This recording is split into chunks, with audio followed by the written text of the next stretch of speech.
မင်္ဂလာပါရှင် Sharing by Shirley Channel လေးကနေပြန်လဲကြိုဆိုပါရစေဒီနေ့မှာတော့စာရေးဆရာမိုးရှင်ရေးသားထားတဲ့တင်ကိုတင်စိတ်မပြတ်တဲ့အချက်ရှိချက်ဆိုတဲ့အကြောင်းအရာလေးကိုတင်ဆက်ပေးသွားမှာပဲဖြစ်ပါတယ်နားဆင်ခံစားပေးကြပါအောင်ရှင်တင်ကိုတင်စိတ်မပြတ်တဲ့အချက်ရှိချက်တင်ကိုတင်မြင်တဲ့အမြင်ကသူများတွေတင်ကိုမြင်တဲ့အမြင်ထက်ပိုအရေးကြီးပါတယ်တင်ကိုတင်မှအထင်မကြီးရင်တင်ကိုဘယ်သူမှအထင်ကြီးတော့မှမဟုတ်ပါဘူးဒါကြောင့်တင်ကိုတင်ပြန်မြင်တဲ့အမြင်ကအရန်အရေးကြီးပါတယ်ကြာရှုံဘူးယုံမှားဘူးယုံနဲ့တော့တင်ကိုတင်စိတ်မပြတ်တင်ပါဘူးဘာလို့လဲဆိုတော့လူတိုင်းကြာရှုံဘူးလို့ပါပဲတင်အောင်မြင်ချင်တာကောင်းပါတယ်ဒါပေမဲ့အောင်မြင်ချင်တဲ့စိတ်ကြောင့်လိုချင်တာတွေမရတဲ့အခါတင်ကိုတင်စိတ်မပြတ်တင်ပါဘူးစိတ်တဲ့ကြတယ်ဆိုတာပုံမှန်ဖြစ်ပြီးမဲ့အောက်ဆုံးထိကျသွားရင်တော့ပြန်ဆွဲတင်ရတာခက်လေရှိပါတယ်ဒါကြောင့်တင်ကိုတင်စိတ်ပြတ်နေရင်အောက်မှာဖော်ပြပေးမဲ့အချက်လေးတွေကိုဖတ်စီချင်ပါတယ်တင်ကိုတင်ဘာလို့စိတ်မပြတ်တင်လဲဆိုတဲ့အကြောင်းပြချက်၈ခုကိုဖော်ပြပေးလိုက်ပါတယ်တင်အမြဲတိုးတက်နိုင်တယ်။ဘယ်အသက်အရွယ်ပဲရောက်ဘလောက်ပဲအမားတွေလုပ်ခဲ့တင်တာစူးစမ်းရင်တင်မှာတိုးတက်နိုင်တာတွေအများကြီးရှိပါသေးတယ်။ဒါကြောင့်တင်ကိုစိတ်သက်ကြစီခဲ့တဲ့အမားတွေရှိရင်နောက်တစ်ခါမမားအောင်လုပ်ပါ။အရင်တစ်ချိန်ကထက်တိုးတက်အောင်လုပ်ပါ။နဲ့ဘယ်သူမှမပြေဆုံးပါဘူး။တင်ပြီးဆုံးတဲ့လူတစ်ယောက်ဖြစ်ဖို့စူးစမ်းနေတယ်ဆိုရင်တော့ဝမ်းနည်းစွာနဲ့ပဲပြောပြရစီ။ကျွန်တော်တို့လူသားအလုံးအရာရာပြီးဆုံးတဲ့မဖြစ်နိုင်ပါဘူးလူတိုင်း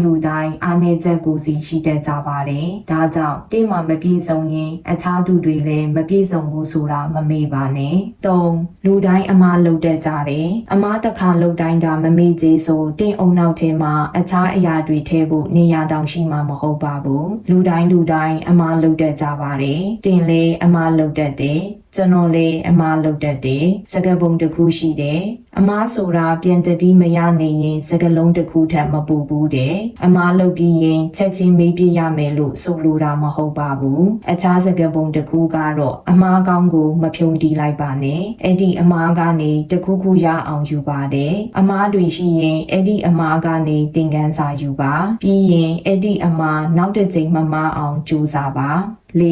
အမြဲမျောလင်းချက်ရှိတယ်အလုံးမရလို့ချစ်သူနဲ့ကွဲလို့အိမ်လေးတစ်လုံးတောင်ပိုင်ဆိုင်ခွင့်မရှိလို့အစရှိတဲ့ဖြင့်စိတ်ဆင်းရဲနေရင်တိမှာမနှက်ဖြန်ဆိုတဲ့မျောလင်းချက်ရှိသေးတယ်ဆိုတာမမေ့ပါနဲ့လူတိုင်းမနှက်ဖြန်ကိုမျောလင်းခွင့်မရှိပါဘူးကင်ဆာဖြစ်နေတဲ့သူတွေယောဂဆိုခံစားနေရသူတွေဟာမနှက်ဖြန်ကိုတင်းလို့ရဲဝံ့မျောလင်းရဲမယ်တင်ထင်လို့လားမနှက်ဖြန်တိုင်းမှာတင်ပူကောင်းတဲ့အလုပ်တစ်ခုရသွားနိုင်ပါတယ်အရင်ချစ်သူထက်တင့်ကိုပူချစ်တဲ့ချစ်သူတစ်ယောက်ရသွားနိုင်ပါတယ်။အရေးကြီးတာကအမြဲတမ်းမျှော်လင့်ချက်ရှိပြီးအချိန်တိုင်းအကောင်းဆုံးလှုပ်ဆောင်နေဖို့ပဲလိုပါတယ်။ငါစိတ်အားတက်ကြွစွာနေပါ။ဘဝမှာအောင်မြင်နေတဲ့သူတွေကစိတ်သက်ကြခြင်းရဲ့လွှမ်းမိုးခြင်းကိုဘယ်တော့မှမခံပါဘူး။သူတို့ကကြားနေတဲ့စိတ်ဓာတ်ကိုအမြဲပြန်ကောက်တင်ပါတယ်။တိုက်နေတဲ့တိုက်ပွဲကိုနိုင်အောင်တိုက်ပါတယ်။တကယ်တော့အောင်မြင်ခြင်းရဲ့လက်ဝဲသမားတွေကိုအတူယူရပါမယ်။လက်ဝဲသမားဆိုတာ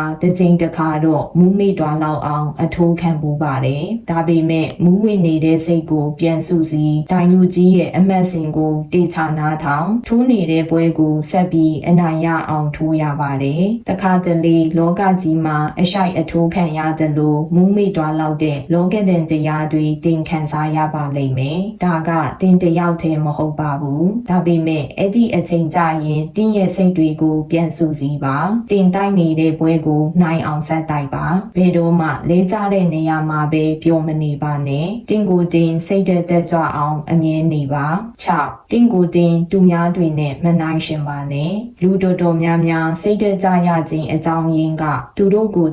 သူများတွေနဲ့နိုင်ရှင်လို့ပါပဲသူများတွေကရုပ်ပူလှတဲ့ပတ်စံပူရှာနိုင်တဲ့စသဖြင့်ပေါ့နောက်ဆုံးပြောရရင် Facebook ပေါ်မှာ like ပူရတာကအစ like မနိုင်ရှင်ပါနဲ့လူတွေကအများအမြင်မှာသာပြောစရာတွေကြွားစရာတွေထုတ်ပြနေကြတာပါသူတို့ထဲမှာလည်းစိတ်သက်ကြနေတဲ့သူတွေအများကြီးပါပဲဒါကြောင့်တင်ကိုတင်ဘယ်သူနဲ့မှမနိုင်ရှင်ပါနဲ့ ခွန်တင်းကိုသူများတွေလွှမ်းမိုးတာမခံပါနဲ့အခြားသူများကြောင့်တင်းစိတ်ဆင်းရဲနေတဲ့ဆိုရင်တင်းရဲ့စိတ်ကိုပြင်တင်ပါပြီတင်းရဲ့တန်ရှင်တဲ့စိတ်ကိုညဉ့်ညံတဲ့သူတွေကြောင့်ဘယ်တော့မှမထိခိုက်ပါစေနဲ့တကယ်ကတင်းကိုတင်ပြန်မြင်တဲ့ self esteem ကပိုအရေးကြီးတာပါတင်းကစိတ်ထဲမှာတိမ်ငင်နေရင်အပြင်မှာလည်းတိမ်ငင်နေတဲ့ပုံပေါက်နေတတ်ပါတယ်ရုံမချောပေမဲ့ confident အပြည့်ရှိတဲ့သူတွေတင်မြင်ဘူးမှာပါသူတို့တွေကသူများတွေသူတို့ကိုဘလို့ထင်လဲဆိုတာထက်သူတို့ကိုသူတို့ဘလို့ထင်လဲဆိုတာကိုပိုခယူဆိုင်ပါတယ်သူများရဲ့အကျဉ်းသားမဖြစ်ပါစေနဲ့